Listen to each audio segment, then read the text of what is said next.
Now, everything old is new again. America's entertainment pop culture talk show with Douglas Viviani and David Cohen. On the corner, the national pastime went on trial. We're talking baseball. Klazuski, Campanella, talking baseball. The man and Bobby Fella, the Scooter, the Barber, and the Nuke. They knew them all from Boston to Dubuque. Especially Willie, Mickey, and the Duke. And the ever-irascible young David Cohen should add to that song. This is Everything Old is New Again. Ever-irascible. You like that?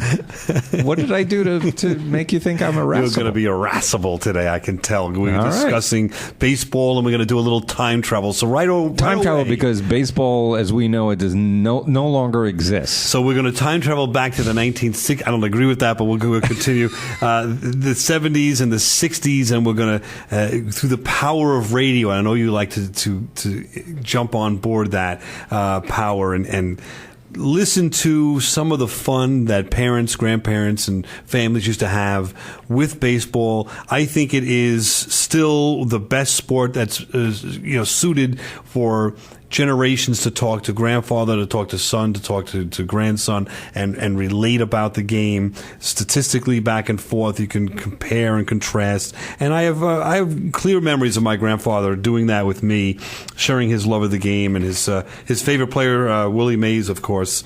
It was someone that I watched in the 60s, and when he came to the Mets, boy, that was one of the biggest events around. He was a Mets fan. No, he was a Giants fan, but he had to become a Mets fan. In other words, the Giants moved out of town. He was a Giants fan when the Giants were in New York. Wow.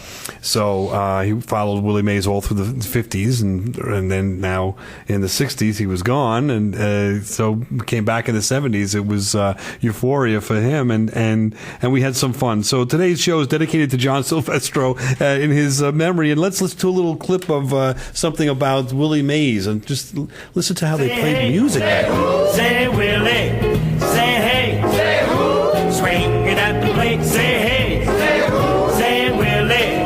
That Giants kid is great. He runs the bases like a choo-choo train. Swings around second like an aeroplane.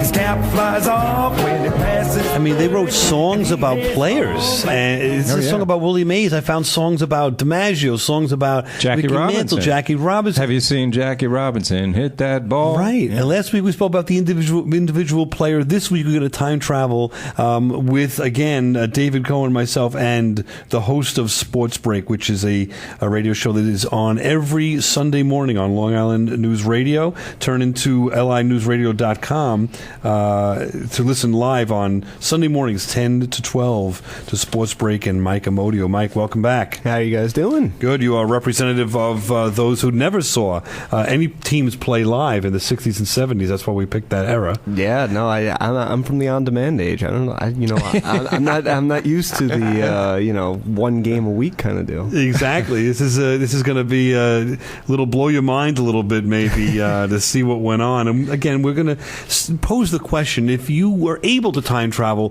what team or teams would you want to watch? And I asked you that one in preparation. You threw up to me the 61 Yankees. Dave and I never actually saw that team play, but it counts in the 60s. So before we dive into that, let's just listen to a piece of the World Series from 1961, Game 3.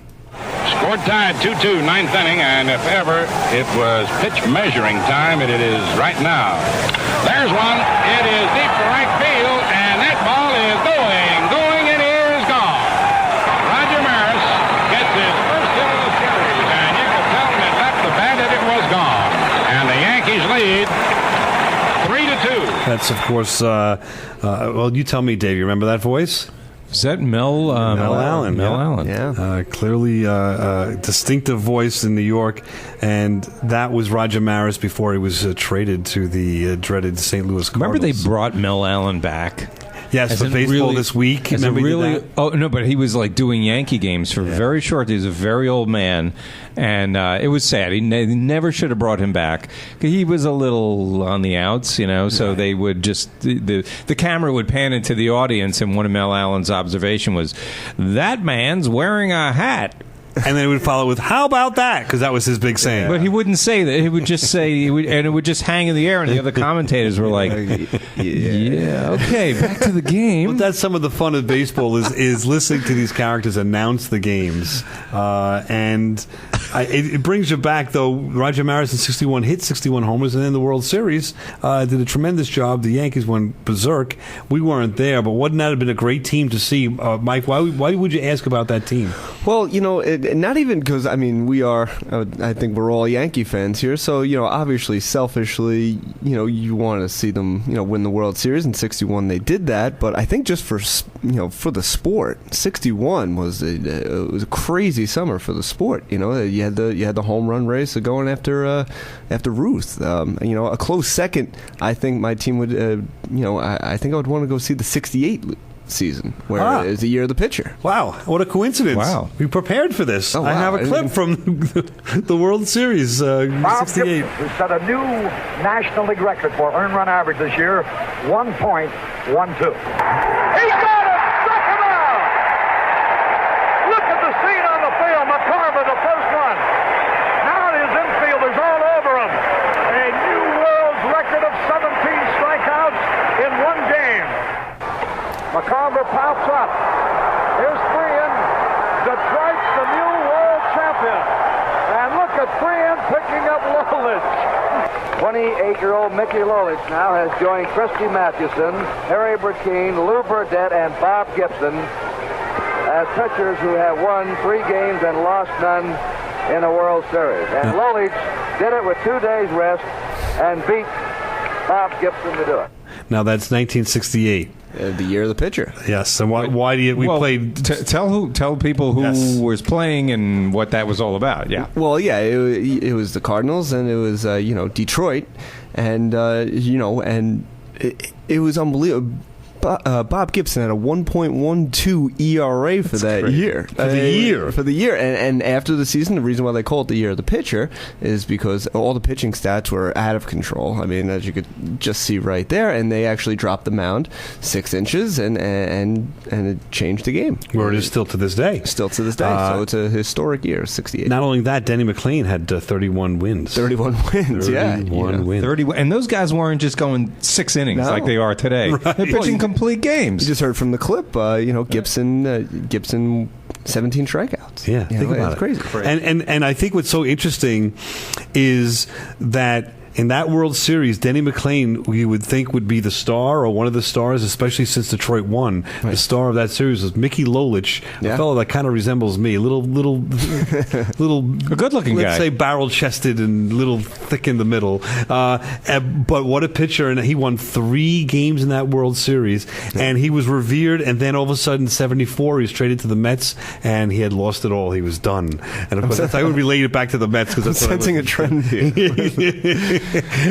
But I'll tell you, that was a fun World Series to witness on the outside looking in, and I think we do need to acknowledge that baseball was then, in the kind of the same position as now, right, where they needed more offense to get people interested in the game, and one of those players was the beloved Mickey Mantle. I love Mickey. Mickey who? You know who, the fellow with the celebrated swing. Oh, I love Mickey. Mickey who? Again, another song that they wrote about players. Is there any songs out now about players? I mean, forget baseball players. Any player at all.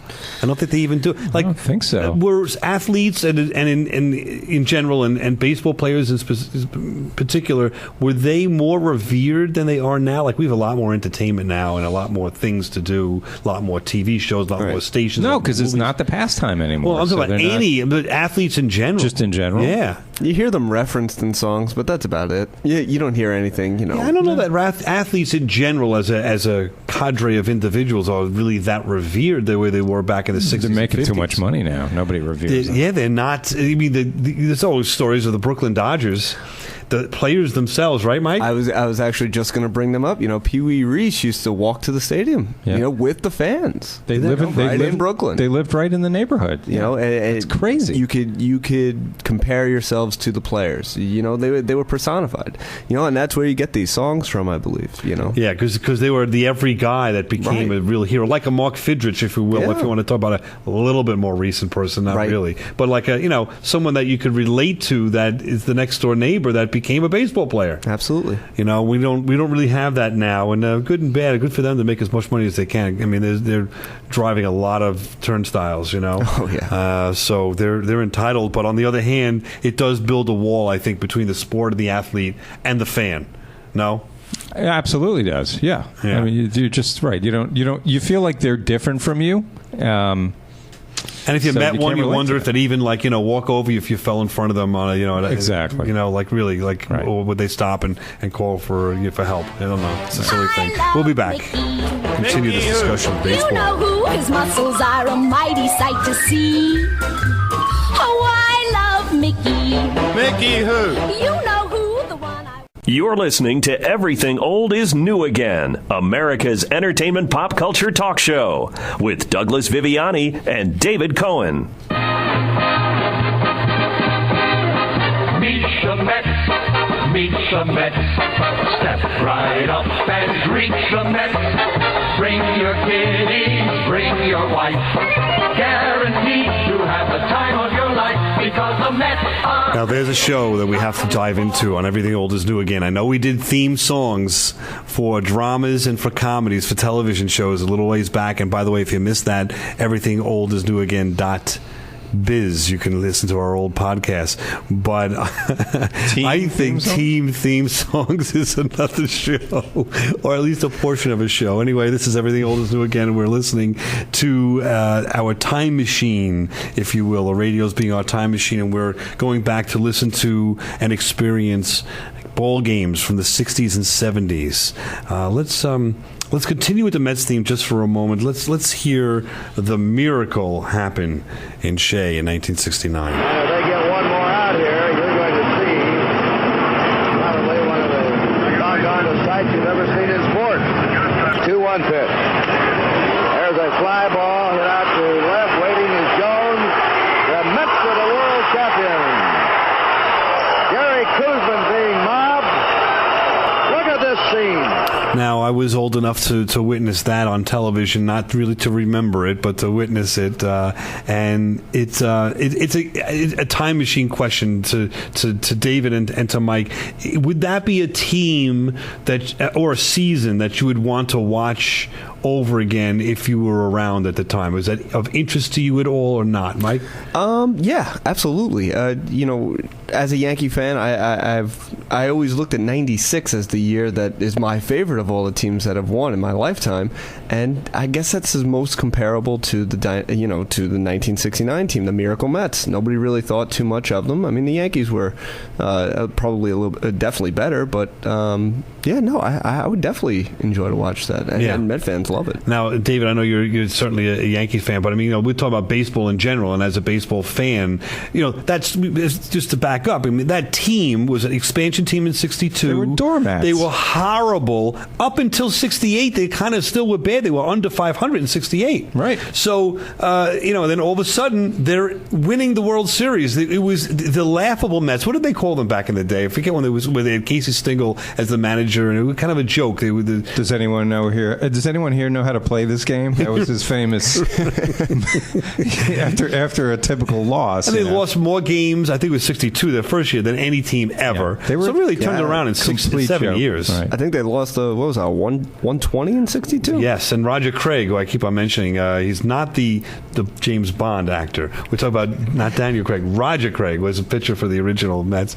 If you missed that, we talked about that. But they were a colorful team when they were losing because they were that bad. Yeah. Marvelous Marv Throneberry and just really, really horrible players. And in in a few years, suddenly going from the joke of the league to World Series and champs. Don't forget, and you got to place it in time. Gil Hodges was a huge hero in New York before that team, the Dodgers, left for California. It hadn't been that long since the Dodgers and the Giants left. It was like 56 or 57 they left, right? So now you're talking about, 12 years later, and really 11 years because he managed, I think, 68, I think. So 11 years later, the hero is back as a manager and player in the beginning, and he was a soft-spoken gentleman of the game, and when he said something, boy, you listen to this guy. As he won, he didn't win World Series as a player, but he won games, and he was revered in New York like crazy. And it was so let's not forget that the manager was the star of this team. He was from the Dodgers, but he was the star. There was Seaver and Kuzma, but he was just as much a star as anyone else. Right. And it was fortuitous for the Mets, too, because the Yankees, who had obviously dominated New York, were kind of on the downside. They were really not playing that well. So the Mets filled this amazing void. And for New York, not to get too far off the subject, but that was basically a year removed from Joe Namath and the Jets, another quote-unquote miracle win for this expansion team, expansion league. So at the time... and the Knicks... And the Knicks, exactly. So at the time, 72, right? 69 also. 69, right, yes. right. Now let's take a look at... I'm sorry, cut you off. Go ahead. No, go ahead. Please. Take a look at the 71 Pirates. I would want to go back and see them if I hadn't seen them. That is hit well. A Clemente home run, and the Pirates lead 1-0. It looked like he hit a breaking pitch right over the plate. That's his 12th hit. He's one short now, tying Bobby Richardson's all-time World Series record of 13 hits in a 7-game World Series. See, now in the 70s, things were changing, at least in the early 70s and late 60s in terms of baseball. The 3 teams in New York were gone. There were 2 teams left. Only one of the 2 teams were good, we just mentioned, right? And now in the 70s, both of the Mets and Yankees were struggling. The Mets did go in 73 to the World Series, but they were basically one game over 500 that season. So they were fledgling teams, and now we had a chance for baseball to expand to these other areas. A small, in comparison, market of Pittsburgh produced a powerhouse in the 70s. Yeah. Tremendous. Have you followed? You know much about that era of the team? I know a little bit more about. I know about the Pirates somewhat. The early '70s Pirates. The star. I mean, they could hit. Manny Sanguine. Yeah. They had Rennie Stennett at second base. Yeah. I mean, they had what's the guy's name? Cash. They traded Norm Cash. Norm Cash. They had a tremendous group that I met Manny Sanguine, by the way. I have to tell a quick story real quick. Yep. He was he's got a place where in the new Pirate Stadium where he's like a little store, and he sits and he signs. They cook burgers behind him and stuff, and he's the name of the place, and he signs autographs. So I came up to him and I said, listen, I remember back in the 70s what you used to do. If his pitchers didn't like the call of the umpire, he'd call for a high pitch and he would duck, and the ball would hit the umpire. At the pitch. And I brought that up to him. He goes, yeah, I did that. He goes, Jerry Grody did that one also for the Mets, and I remember he did that with Seaver a few times. So the personality was still there, man. It was fun. That was a fun team, as was, I think you could say, the Oakland A's were in the early 70s. That was the dynasty. Wouldn't you want to see them? Absolutely. Oh, absolutely. Yeah. Just the colorful uniforms. Charlie Finley was the owner, and he was a nutcase. Didn't he fire a second baseman? Yes. He fired the second Jim baseman. Andrews, yes, in the World Series. In the World Series, fired. The ball went through. And if you remember, it was a World Series game in 72, maybe 73 against the Mets, actually. One of the two. The ball went through the second baseman, Jim Andrews' legs, and he fired him that night. Right. Left the team. Left the team. So funny. Never happened today. That's unbelievable. Crazy. But that was a great team. I have a clip here. We can play it or not, but they lost the dynasty after 3 years. They lost Jackson. They lost Sal Bando. They lost Gene Tennis. They lost Joe Rudy. It was a colorful team. I mean, man. Raleigh Catfish Hunter. Raleigh on that team. Vida Blue changed his name to True Blue, if you remember that. Vida Blue was the Rookie of the Year. All these players, once free agency came around, Charlie Finley sold every one of these players, and they could have won more. I mean, they were Reggie Jackson, another one, of course. Yeah. What a tremendous, tremendous team. They've never recovered from that. They've had some couple of good teams, but that was their heyday. It's funny, they still have the same MO. They still sell all these guys. That was a precursor to Moneyball. It's true. Yeah. It's true. But I think the Oakland A's, to me, was so hated because they beat the Mets in '73 that I'll never. It's like a Pete Rose and the Big Red Machine hated these teams. But they were such dynasties. You love to hate them. I mean, and then the Yankees came along thereafter. We'll talk about that after the break. But it was a time of dynasties. Do we see dynasties now? Will we see dynasties in baseball? It's a lot harder now. I mean, you see the Cardinals and the Giants. They're the two closest things you can get to it. You have to have a great farm system, and you have to have some money to fill your holes that aren't through the farm system. But good scouting, right? Because you're losing players every few years. Yeah. So do we call the Yankees from the late '90s a dynasty, though? Oh, absolutely. Have to, right? So we've seen them. That was up to 2001, basically. So, and then they won another one thereafter. But let's say from 2001 on, that's really not that long ago, 14 years. Has there been a dynasty since? Maybe you're saying the Giants, so they're in there every year. Giants or the Cardinals. And the Cardinals, but you'll never see a team roll off 3, 4 out of 5 like the Yankees did. You'll never see that again. Bring your kitty, bring your wife. Say, Charlie, why the arm in the sling? Yeah, I walked straight into that busted street sign in front of Frank's Automat. Well, you must have been really sore at him. You said it, pal. I said, say, what's a big idea of making a fella trip out there? I was gonna sock him right in the kisser. He's all wet. Why, you ought to sue him, Charlie. I have half a mind to do just that. But where am I gonna get that kind of dough? Say, I know a fella just got me out of a big jam, and he didn't break the bank. You don't say. Yeah, the law office of Douglas Viviani. The law office of Douglas Viviani? That's right, the law office of Douglas Viviani. Viviani. That's what I said, Viviani. He a straight shooter? He's a cat's meow. He's on the up and up? Doug's ace is with me. Is that so? He's a bee's knees. Well, that's just swell. You have his number? You can call him at 631-681-1910 or email him at vivianilaw.com. Wait, what was that last part? What, email? Yeah, what's email? vivianilaw.com. Now, back to America's entertainment pop culture talk show. Everything old is new again with Douglas Viviani and David Cohen. I'm talking baseball. Billingham and Tolan, Cincy baseball. Morgan, May, and Nolan. Pedro, Pat, and Tony on the scene. In '76, they swept the pinstripes clean. Cincinnati. Baseball's red machine. There we go. This is Everything Old is New Again, as that disembodied voice announced before that lovely song. We're discussing and time traveling through the power of radio back to the 70s now to talk about baseball teams that were of interest. And our guest, Mike Amodio, who is a host of Sunday morning sports break here on LI News Radio, is joining us to discuss this from the perspective of someone that hasn't seen these teams. I want to focus, obviously, now this segment on the Big Red Machine. Okay. I don't think you could talk about the 70s without talking about this team. We ended off talking about dynasties and so forth, and yeah, the Oakland A's certainly were, but just being someone that was there, Dave, do you think Oakland A's, or if you had to compare it to the Big Red Machine, which had more talent? I think the Big Red Machine. I remember 1976, the Yankees finally made it back to the World Series, and we were so excited. And, man, talk about men versus boys. The Reds came in and humiliated them. They found every weakness on that Yankee team and exploited it. And you were just, for me, as a fan, in awe that I wish that was my team. Juggernaut. Yeah. That was a team that had, if I'm not wrong, I'm close to being right, where out of the 8 starting players at some time or other in their career, all 8 have been and were all-stars. Yeah. And I could name the team now. I don't know if we should. It's funny, but right. George Foster, you got Cesar Geronimo, you got Ken Griffey. One of the best infields in the history of baseball. Yeah. There you go.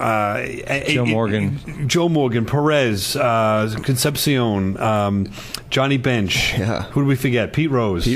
I mean, Every one of them is Crazy. an all-star. Loaded. We're going to see a team that's going to be all all-stars. Have we seen a team with all all-stars? I think maybe we've seen that in the Yankees. The for sure. Yankees, yeah. You know, the with the Yankees money. when they were buying everybody. Right. You're going to see it again? You never count the Yankees out. You never know when they're going to go on one of these big spending sprees. They're trying to get away from it, apparently. Right. But no, I don't think you'll ever see. I mean, the only infield I could think that would ever rival it would be one of the Yankee teams. The A-Rod, Jeter, Cano, Teixeira. Right. And going, but with didn't have the Posada behind longevity plate. really, Yeah, no. and the solidify. They're a creature of their time in the '70s. That team was together. Let's listen to what they did to Bud Harrelson in the '70s. And when Pete hit me after I'd already thrown the ball, I got mad. Then we had the little match. He just kind of lifted me up and laid me down to sleep, and it was all over. Very humble Bud Harrelson, who is a part owner of the Long Island Ducks here around the road from us. He's a lot of fun, but talking about that time period in the 70s, he was a little skinny little guy. He was doing his job. He was an all-star in times, but boy, Pete Rose came along and barreled him over, as he does all over the place. Charlie Hustle, and man, did that cause a ruckus. I remember Willie Mays was on that team. Do you remember this? Yeah. What happened? I mean, do you remember what happened after the... I remember the fight. Okay, after the fight, the fans in left field were throwing debris on the field. It was the first time I ever saw that. I don't know if you've seen it here and there, but not very common. They had to get, if I remember this right now, it was Tom Seaver, Willie Mays, and Rusty Staub, the three big names on the Mets, went out to the left field, looked up to the stands, and asked the fans to stop doing this. Otherwise, they actually were going to... Umpires were going to say you're losing the game. Wow. That was the result. Did the fans stop? Yes, they did stop, and eventually the Mets won that series, believe it or not, against the Big Red Machine. Another miracle. Let's listen to then advance a little bit to 75. There was a classic World Series, right? Of the Reds against the Red Sox. And Fisk will lead it off. And there it goes, a long drive. If it stays fair, home run. I tell you, one of the more dramatic home runs in World Series history. So there will be a seventh game here tomorrow night. Now, first, Dave, do you remember that game? I did, and I had to stay up late to watch it because I think that might have been the first year they started changing the times of a lot of these postseason games to nighttime, which was horrible for kids. Yes. Another mistake that they're not correcting these days, by the way. No, still not correcting. Yeah. But yeah, I remember staying up, and I saw Fisk jump up and down. And now, that's the one. Now, Mike, do you remember? Like, you've seen the commercials or whatever, right? Yeah, I've actually watched that game in full. Okay. Really? Yeah, Cool. yeah, I've actually watched that one. And that's the one where you see just the body English. He's with his arms over his head, trying to Keep cheer it that fair. ball fair. It should be like the logo of the MLB, honestly, because that really is. It's one of the more memorable moments in the last 50 years. It is. That and maybe really Gibson with that home run, on the gimpy legs. All right, how about 1975, the last game of that series? 2 down, nobody on. Joe Morgan's bloop single right now is the difference. Top of the ninth inning, he put the Reds ahead.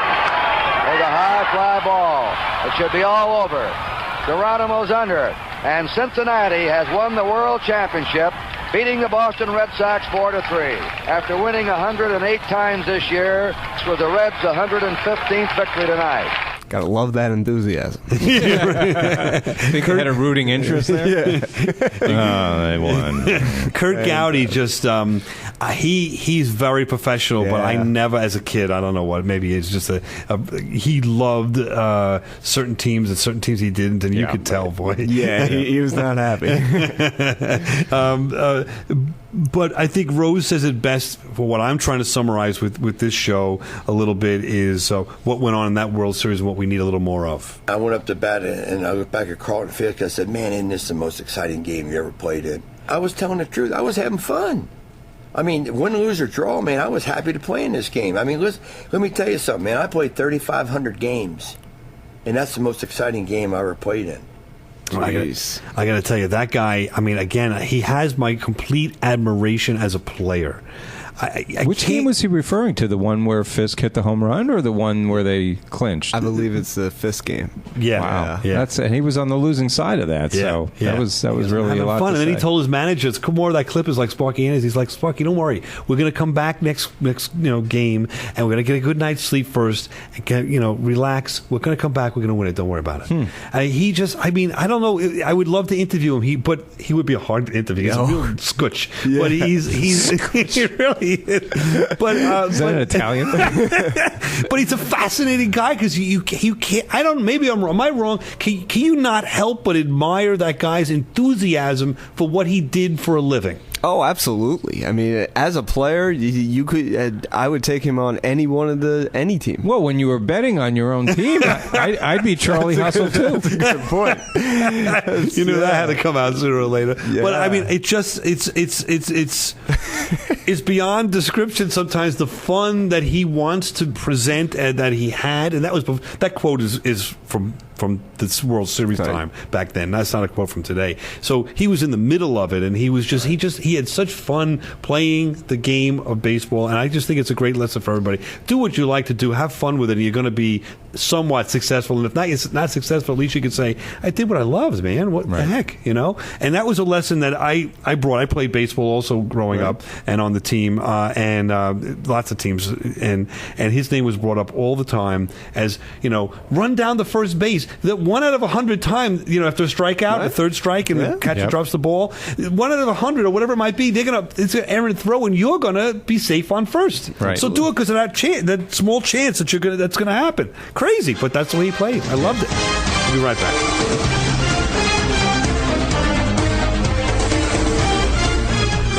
I mean, do you have any stories of Rose when you were growing up, or any player that inspired you in the 70s? Was it Reggie or something like that? I mean, admired? Thurman Munson was my guy just because he was just very similar to Rose in certain aspects. He was a hard-nosed player. He was a leader. He didn't take grief from anybody, and he led by example.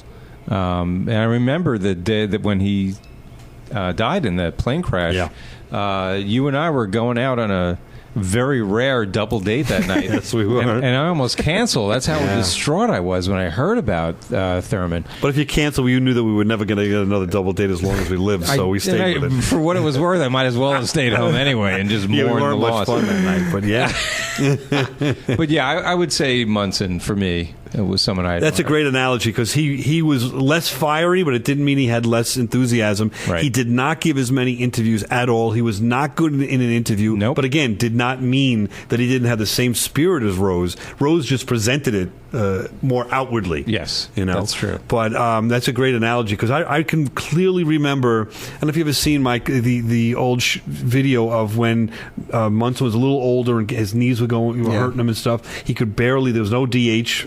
I don't think. Or No, 76. Yeah. So, yeah. He couldn't really get up, and he would stay down in the crouch, and he would be crawling about and so forth. But boy, when he needed to play, he turned it right on, and he struggled through all that. I mean, he Hall of Famer, had he lived or no? What do you think? Oh, absolutely. It would have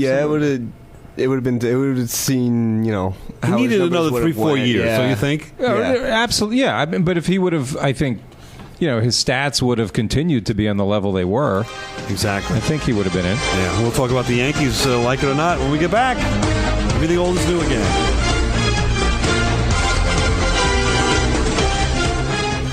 Now, back to America's entertainment pop culture talk show. Everything old is new again with Douglas Viviani and David Cohen. I'm talking baseball. Billingham and Tolan, Cincy baseball. Morgan, May, and Nolan. Pedro, Pat, and Tony on the scene. In 76, they swept the pinstripes clean. Cincinnati. Stinking Reds sweeping the Yankees in the 70s. This guy made a song, you were telling me, for every baseball team? Yes. He conformed the words to every for the team. players of that team? It's great. It's great. I went through it. He really did a great job with it. You could hear with that. He brings out the history of each team and brings up to the 80s. So he didn't go beyond the 80s. So maybe early. He must have used the Google to. Well, once you use the find Google to find out his name, I'm forgetting his name. I'm feeling bad about it. That's why I bring it up. Use the Google. We played that because now it's time for our revenge against the Big Red Machine as the Yankees partake in their share of the 70s dynasty discussion on Everything Old is New Again. I remember this play and this hit as if it was yesterday. And this is just for me. I know it's a New York thing, but I know everyone that's listening, it's a baseball fan, whatever team you root for, there's definitely a time in your life, or if you think about it, a hit or a game that you remember. I don't care how old you are. This is the one for me.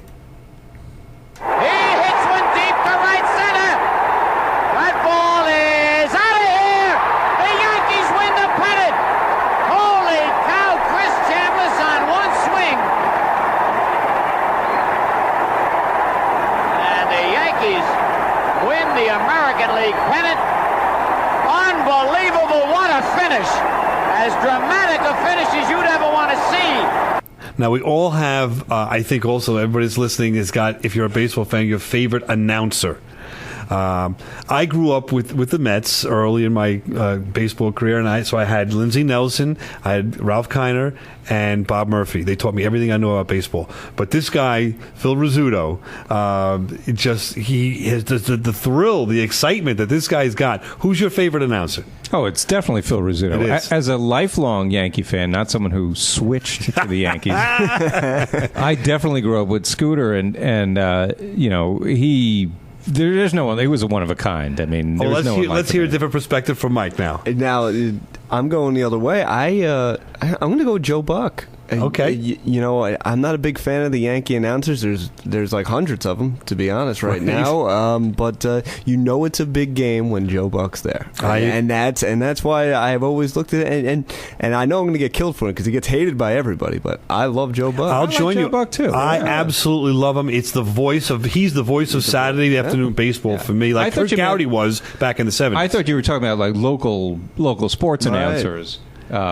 That's why. Yeah. I mean, Rizzuto was to me was technically he was a terrible announcer, but he would when the Yankees were rallying and he was talking about what Clara his wife made for dinner, some Italian spaghetti, and then the Yankee rally would continue. He goes, holy cow! Every time I mention Italian food, the Yankees get another hit. So he would keep talking about Italian food during the rally. You had no idea what was going on in the game, but you knew something was good because Scooter kept talking about Italian one food. guy that used to. Do you remember this guy who used to wear a big belt, like a WWE wrestling belt, with a blue Yankee T-shirt, big husky guy, and he used to dance.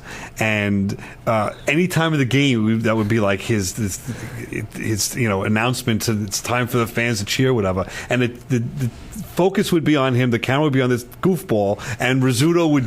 It could be Chambliss hitting that home run 3 minutes before. He's talking about that goofball. Look at this guy. Look at this Huckleberry dancing here. He would say it all the time. So we all have that. There's Harry Carey in Chicago. There's play. But how many sports announcers would actually do the play-by-play of a player getting hit in the nether regions by a ball? Rizzuto, he had no problems going there. He goes, holy cow, he rang his bell. And you knew exactly what he meant. And he used to take off in the middle of the games. He used to beat the traffic. Yeah, he wanted to get over that Princeton, New Jersey. He left every game in the latest was in the seventh inning. He would leave. But if the game was good, he'd say, I think he was kidding around. Yeah. He'd turn around on the George Washington Bridge and come back to the stadium to watch the rest of the game. Hall of Fame player. I mean, what a great time with that guy. I remember also he loved cannolis, and so people would bring cannolis up to the booth. Right. Mrs. Smith from Bayside brought me the cannolis. They're terrific, and he'd announce the game that way. It was just silly, but I think it's a great show. I think I'd love people to send me a note on Old New Again at AOL.com or everythingoldisnewagain.biz and let me know who your favorite announcers. We'll definitely got to do a show on announcers. Speaking of announcing, Bucky Dent, 1978. Deep to left. Yastrzemski will not get its home run. A 3-run home run for Bucky Dent. The Yankees now lead it by a score of 3-2. Of course, that's a playoff game. We would come home from school in the afternoon. It was a one-game playoff because the Yankees and the Red Sox were tied at the end of the season. Yeah. And if the Yankees lost, it really would have hurt because the Yankees were in first and Boston came up to tie them, if you remember. Yeah. So the Yankees were kind of on the way, Wasn't it the year that they were down 14 games over the Yankees? Yes. Yep. So, that would have really hurt. If Really they would would have have been up and then blew it. Yes. That's tough. So that was fun. The Boston fans have a different name for that play. Bucky, they call Bucky Dent with a different middle initial starting with an F. Exactly. And but again, that's another one that it's a game that everyone can remember in New York. We're just not talking about New York. There's games all across the country. Wherever you're listening to us, you've got to have a game or two that you remember like this. Right. I don't know if that happens these days. Do you have any current games, Mike? I have one stuck in my head. It's the best game I've ever watched. The Aaron Boone game. Yes. Yes. The fact that they didn't win the World Series it's tragic. Am I wrong? Is it 2001? 2003. Okay. Yeah, because they went to the World Series. Right. Yep, and they lost to the Marlins. But that game was they were down, and then Messina came. That unbelievable game. Crazy. And the next year, this absolute goof gets hurt playing basketball in the off season. He had a career lined up with the Yanks for the next couple of years. Hello, A-Rod. And changed the face of baseball because A-Rod came. That made them get A-Rod. That's right. See that? And then talk about this face of baseball in the 70s. This is a favorite of Dave's. Somebody that we were saying, a little parallel to Pete Rose to you, is this gentleman, Thurman Munson. There goes the runner. Here's a throw by Munson. They got him. I don't know how he threw that ball. It was shades of Eldon Walker. It's a submariner. He really submarine. Now watch the release. This is something to marvel at. It's not something you really want to practice. He does everything wrong except get the man. Loses his balance, throws it underhand, gets the ball there in time, and that's all that counts. They don't pay you for looking good. All you can. That's Thurman Munson. We thought he was going to play an offensive clip there, but I played the defensive because we can't overlook how important it is to baseball. And I was saying before, when you've got only 3 or 4 runs per game, to me, you then have to pay attention to the game a little more detail, and these defensive plays mean a lot more than a game that's, not like it was in the past with the steroid era, that you've got, 8 runs a game. You don't have to, you can go to the bathroom or go to the kitchen, whatever you want to, because, if they score a run, they'll score another one the next inning. Yeah, but on the other hand, you don't have to tune in until about the 8th inning because it's going to be like 2-0. I'll wait 2 hours and I'll start watching it then. Right. Well, that's why I think baseball is the best game for the radio that exists. You could sit in the pool, you could barbecue, you could get in the car. I wish it was here in New York. You don't go for it. I cannot listen to John Sterling. I can't. I'm right there with you. See that? It's tough. It takes the fun out of it for me. So really now does. that's a provincial comment. There are people that don't like certain announcers. That really does take it away. So we've got to have a show about announcing on ball games. You never hear the score ever. And I tell you, you get this one. It's a long fly ball. It's going to be caught. Oh, holy smokes! How many games have you called and you can't get it straight? It is high. It is deep. Yeah, hasn't missed a game since like '89. Yeah. And I was taking a cab in the city the other day, and the cabbie was had the Yankee game on, but it was a Spanish-speaking station. Right. And I said, you know what? I'm going to learn Spanish so I can finally listen to the Yankees on the radio. He's not going anywhere. No, he won't. He's going to be there for unless someone kills him. Doug, I think you might be the guy. That's baseball, Susan. I don't hate him that much. That's baseball. How do you figure baseball? Anyway, we've had a great time discussing baseball in the 60s and 70s. We hope we revitalize your juice to turn on the game on the radio every so often. Have a great afternoon, evening, night. Thank you for listening. Everything old is new again. We'll see you at the ballpark.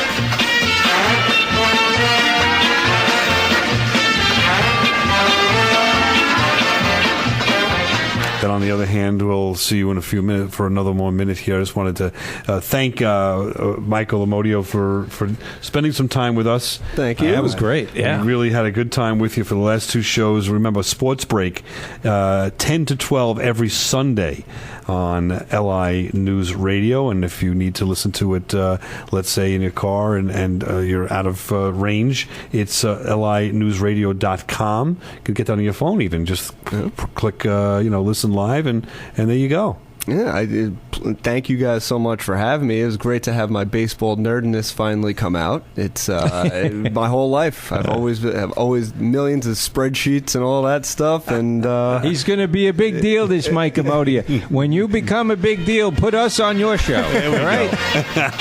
We'll talk to you again. Enjoy the afternoon, evening, nights. Thank you for listening. Everything Old is New Again.